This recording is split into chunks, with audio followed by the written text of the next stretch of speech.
everyone, I'm Nakita and welcome back to Mr. H and Friends. Today I'm going to be making that beer cheese dip, a classic American comfort dip that shows up on game days, parties and casual get-togethers. This one isn't tied to a single event, it's a proper crowd dip. Now I got a feeling that I don't need a crowd to eat this one. It's got beer, cheese, and you dip it. So that sounds like heaven to me, and I think I could make this just for myself, and never mind about a party, I'll have a party all for one. So for those of you that don't know beer cheese dip, well, what is it? I think it is exactly what it sounds. A warm, creamy cheese dip made with beer, usually served with pretzels, bread, or things like crackers and vegetable sticks. It's not novelty food, it's regional comfort food. Now I've got my cheese, and a little while ago I was actually going to make this, I think back in September, but for those of you that don't know, we had a new baby in August, so this one went by the wayside. Not sure if that beer went by the wayside too, so let's go have a look if we've still got the beer that I originally bought to make this beer cheese dip. Now, for safekeeping, I did pop this beer outside. Whether or not it's still there, I'm not sure. Yes, there it is. So I went for a good old German beer, which should be quite good for this beer cheese dip. So beer cheese dip started in Kentucky in about the 30s or 40s. It was when pubs mixed cheese with beer, blended it nicely, and it became what you guys know as beer cheese dip. So we've got our cheddar for this dip, which the cheddar's gonna balance this really nicely because it gives the saltiness and the tang. And I'm glad we're using up this cheddar today because it really has been stinking out our fridge. I thought it was the Stilton, but that's quite pongy for a cheddar. For this recipe, we just need to chop that up. I'm going to go a bit more because the recipe says I want this chopped finely. Now I kind of assumed it would start with grated or shredded cheddar, but no, this recipe called for chopped cheddar, so let's go. Now I'm going to go in with a clove of garlic, some Worcestershire sauce, and some dry mustard.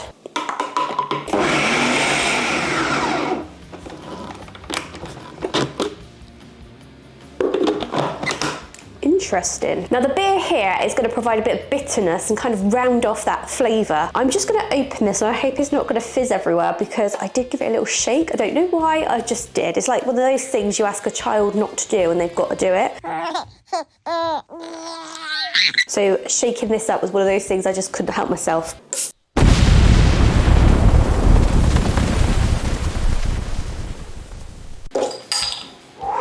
So it says I'm going to need about a quarter of this bottle to go into this dip. Now I'm just going to do it until the dip is a smooth, spreadable consistency. So I'm going to need to keep checking on it. So let's go a little bit of time and let's give it a mix whilst we're doing it.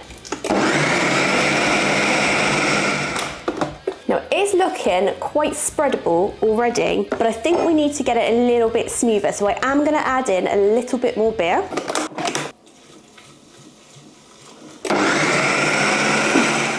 That does smell fragrant. I've got hints of garlic with that. It's kind of looking like a hummus texture at the moment. I think that texture is going to be about right because that looks like something you could spread. Not too thin, not too thick. I'm going to go with that. Now I think this version of the beer cheese dip is ready. It says it'll keep in the refrigerator for a few days. A lot of you have been telling us in the comments that things like dips often taste better the following day or after a few hours when all of the flavours meld together. So I'm going to pop this in the refrigerator just for a little bit and then I'm going to get it out, let it come to room temperature and I'm going to try it. But before I do that, I'm actually going to make a second dip because for me, beer cheese dip in my head, I was saying hot. And I think there are two different types of beer cheese dip you can get. You can get a pub dip, which I believe is like this, and then you can get a hot dip, which is more like a fondue, and that sounds quite good to me, or some crusty bread perhaps. So I'm going to do that one as well. Now if you know anything about us Brits, we love our cheese and we do also love our beer. So I bought this for Christmas, but I've not got around to eating it yet, but luckily there's a long shelf life on it. And this has got Scottish cream, mustard and a rich tangy flavour mixed with vintage cheddar. So that might be fairly similar. I'm just adding in some flour now to make this roux.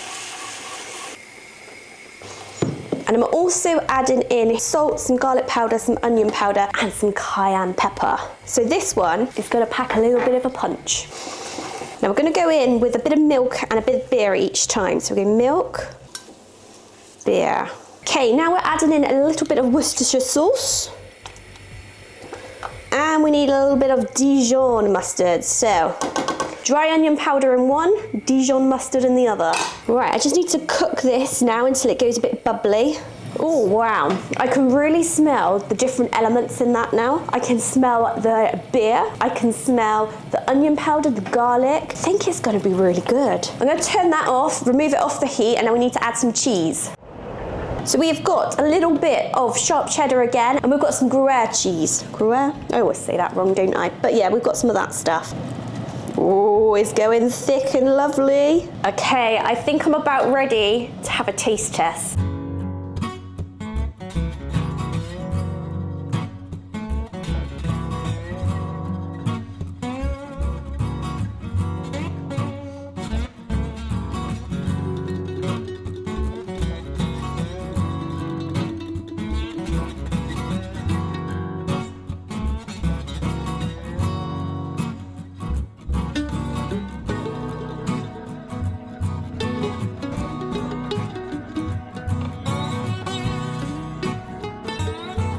Now this is a lot of dip for one person, but I'm prepared to go for the challenge and try this. Now because I think I'm going to prefer the hot beer cheese dip, I'm going to try the pub beer cheese dip.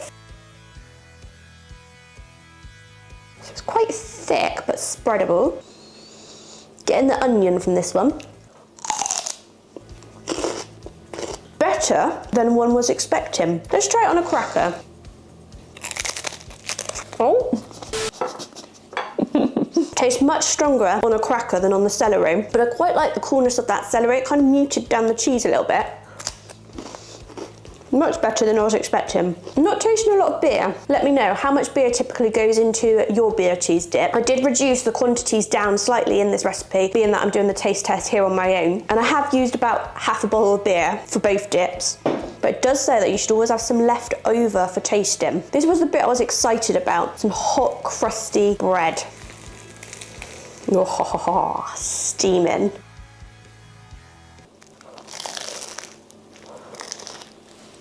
That tastes completely different depending on what you have it on. When you have it with the roll, it does kind of feel like a sandwich and a sandwich spread, which is actually really nice. I like that, and I like it on everything, including celery. Cheers. On to the one I'm excited about, the warm one. So it's only right that I do it in the same order and start with the celery. Oh. The hot and cold contrast is nice. Doesn't taste that cheesy, which surprises me. Let's try it on a cracker. Ooh, you can taste it more on the cracker. It's smooth and it's creamy, this one. I'm liking the direction this is going in. So, the way I'm most excited to have this is with the crusty roll.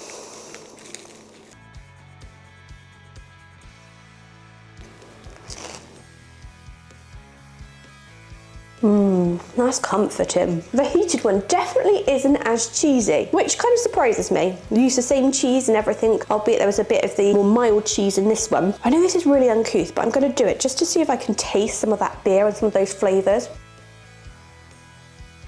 Yeah, well, this is much more delicate, and this one is packing a lot more of a punch, which I thought it would be the other way round. Can I taste beer in it? Not really. Am I supposed to? I don't know. Going by the recipes, it's not a lot of beer in it, so I wouldn't have thought so. Now, what am I going to rate it?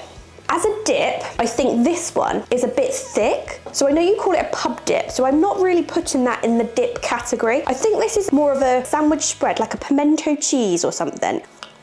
Quite sharp, actually. So I'm going to go for this one, an 8 out of 10. And that is based on me eating it like this and eating it as a dip as well as a spread. Onto this one is gooey. It's lovely. I think I'll probably have to go an 8 out of 10 as well. The flavours are different. I do like it, but I am going to say something that's perhaps a little bit controversial. I have had better hot cheese dips like the one I showed you that I had in the refrigerator over here in the UK. Maybe this is the recipe that I could tweak to get like a real flavour out of it that I like, real flavour profiles. But do you know what I think this would be really good with? And let me know, is this something that you've done? That would be good as mac and cheese. Just want to say thank you all for watching. It's been an absolute pleasure to have you join me today. And all that leaves me to say is take care, God bless, and I'll see you in the next video.